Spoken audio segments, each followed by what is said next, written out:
Madam आणि आताच्या Ranjana madam यामध्ये काय फरक जाणवते मॅडम तुम्हाला? खूप ऍक्टिव्ह झाली रंजना मॅडम. पहिलीची एकदम फॅटी होती. दिवसभर आळस असायचं, काय करायचं नाही, काम करायची इच्छा व्हायची नाही, चिडचिड असायची. मला प्लस ब्लड प्रेशरचा त्रास होता. त्याच्यात माझा वेट 83 होता.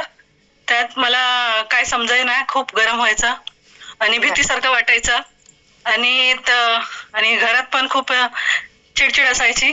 पण या फॅमिलीत आल्यापासून सगळं काही जे त्रास आहे माझा कमी झाला. माझ्या गोळ्या पण डॉक्टरनी बंद करून टाकल्यात. बीपीच्या गोळ्या 2 टाइम असायचे, मॉर्निंगचे वेगळे आणि रात्रीचे वेगळे. माझा 180च्या वर बीपी असायचं मॅडम नेहमी. तर ते वाढलेल्या वजनामुळे इतर सगळे जे डिसऑर्डर आहेत ते आपल्याला येतात. तर त्यामुळे हे सगळे तुम्हाला घाबरल्यासारखं, चिडचिडेपणा, हे सर्व प्रॉब्लेम आपल्यामध्ये तयार होतं आणि त्यामुळे आपल्याला म्हणजे दिवस आपला असा एनर्जी